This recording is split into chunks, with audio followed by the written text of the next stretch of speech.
Okay po, topic natin ngayon yung mga pagbabago sa katawan natin, 15 pagbabago sa katawan pagdating ng edad 30 and 40 years old. So kung wala pa kayong 30 or 40, makikita nyo tong 15 changes. Huwag kayong magulat at kung lampas na kayo ng 40, actually tuloy-tuloy itong mga changes. Okay? 1 to 15, iba dito, palagay ko hindi nyo pa alam. Number 1, babagal ang metabolism natin. Okay? Yung galaw natin, hindi nyo napapansin, pabagal ng pabagal. Tapos pataba rin tayo ng pataba. Actually, babagal yan hanggang mga 50, 60 years old habang nagkakaedad. So, mas hindi na natin nababurn yung calories, hindi mo lang alam yung galaw mo, mas mabagal na, kaya mas tumataba tayo. So, kailangan mas konti kakainin mo to balance. Magugulat kayo, 30, 40, dyan na lumalaki ang bilbil. Number 2, ang muscle natin lumiliit. Okay? At hindi lang muscle magugulat kayo pati yung puwet natin. 'Di ba yung mga kabataan gusto nila malaki ang puwet nila, sexy, pero pag tumatanda, lumiliit ang puwet kasi nga lumiliit yung muscle, medyo flabby na siya. Tapos yung tiyan natin lumalaki. Sa babae yung breast, syempre mas nagsasag. Gaano kalaki ang baba ng muscle mass? 5%. Every 10 years, 5% ng muscle nawawala. Pagdating ng 60 years old, biglang bababa pa yung muscle mass. Kasi dahil yung testosterone, estrogen sa hormones natin. Number 3, ang buto natin, pinakamatigas yan hanggang 30 years old. Paglampas 30 years old na, ang buto natin, unti-unti nang humihina. Unting-unti na rumurupok. So, kung gusto nyo tumangkad, yung mga kabataan dyan, mga bata, matulog ng maaga, uminom ng gatas, habang teenager, humabol pa kayo. Siguro hanggang mga 20 years old, 21 years old. Pagdating ng mga 25, wala na. Pagdating ng 30, hindi na rin kakayanin, di ba? Hindi na rin lumalaki, tsaka yung buto, hindi na ma-absorb yung calcium. Number 4, Number 4, pagbabago sa balat. Alam nyo naman to, di ba? Yung buhok, namumuti na, 30, 40, may white hair na yan, hair loss na yan, yung balat natin medyo nagsasag na, nag-iiba. At number 4 din, mas maraming lumalabas na skin growth. Okay, may mga bukol-bukol lumalabas, mga age spots, magugulat ka. Ang dami nilang pula-pula, kung ano lumalabas sa katawan natin. May nunal, may lahat yan. Okay, yung skin less elastic, mas matigas, hindi na ganun kalambot yung balat. Parang medyo makunat na siya konti. Hair loss, white hair, mihina ang collagen. Okay, kaya dapat nga wag magpapaaraw. Number 5 change. Yung mata, lumalabo. Alam nyo naman, di ba? Pag 30, 40 years old, di ka na makabasa ng malapit. At yung mga ibang sakit sa mata, mga glaucoma at ibang sakit, panlalabo ng mata, mas nagkakaproblema. Number 6, ito baka hindi nyo to alam. Number 6, yung panlasa natin, pati pang-amoy, mainly yung panlasa, nababawasan. Nakikita nyo yung mga may edad, ayaw nila kumain. Pag ordinary luto, hindi na nila malasahan Diba? Bakit? Wala nang panlasa. Yung dating masarap, hindi na masarap. Pero kung bata ka pa, 20 years old ka, lahat ng pagkain masarap. Diba? Pag medyo may edad na, umpisa yan, 30, 40, 50, wala nang taste. Kailangan sobra alat, sobra tamis, pati pang amoy, hindi na niya malasahan. Kaya maraming may edad na mamayat. Number 7 change, magugulat kayo dito. Pag nagkakaedad, 30, 40 years old, 50 years old, mas hindi ka na pinapawisan. Diba yung mga bata, pag 20 years old, teenager, talagang maanghit, diba? Talagang maglaro lang, pawis na pawis, puro body odor. Pero pag matanda na, 40, 50, 60, lumiliit ang sweat glands. Mas hindi ka na pinapawisan, mas hindi na rin ang body odor. Yun din. Actually, pati yung buhok.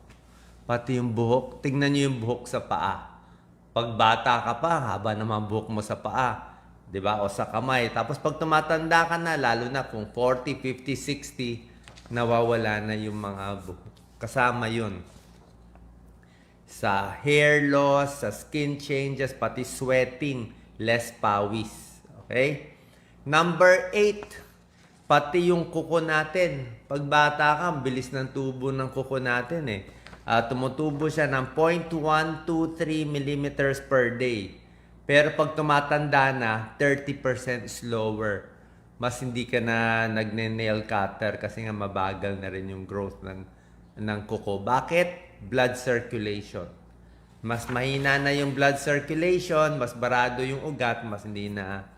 Tsaka syempre, pag may edad, marami ng problema sa kuko. Yung iba, namamatay yung kuko, lalo na sa paa. Number 9, magugulat kayo dito. Marami ng physical injury changes. Ano to mga physical injury? Number 9. Pag edad 30 to 40, dyan lalabas ang back pain. Di ba? Ang bata ka, wala ka naman back pain eh. Pero pag 30, 40, nako, tuloy-tuloy na yung back pain. Tuloy-tuloy na yung joint issues. Di ba? Yung neck pain, yung mga joint. Tapos, pag napilay tayo, nabangga tayo, dati, 1 araw, 2 araw, gumagaling na.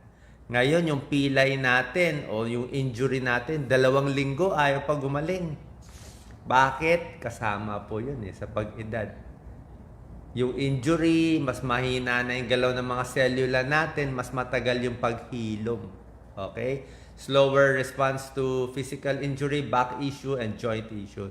Number 10, ito siguro mga age 40 and 52, yung mga ihi ng ihi, di ba? Mga babae, madalas na magka-UTI. Di ba? May problema sa pantog, ihi na ng ihi, at medyo walang gana na sa sex. Okay? Kasama yan sa 30, 40, 50. Pag teenager, halos talagang sobrang taas ang interest sa sex. Pero pag 30, 40, 50, pahina ng pahina ang interest pati sa mind. Number 11, ito ay dahil sa hormonal fluctuation. Okay? Mga babae, pag edad 40, bumababa na yung estrogen nila, malapit na mag-menopause, 'di ba? Naiinitan na, 'di ba? Mainitin na ulo, masungit na, less energy na kasi nga yung hormonal changes. Yung mga lalaki humihina din ng testosterone. Kaya nga mas nakakalbo dito, nababawasan ng buhok sa katawan, mas mahina na rin sa pagtatalik. Hindi na ganun katagal, kalakas, at yung interest na babawasan. At yung capacity magbuntis na babawasan din.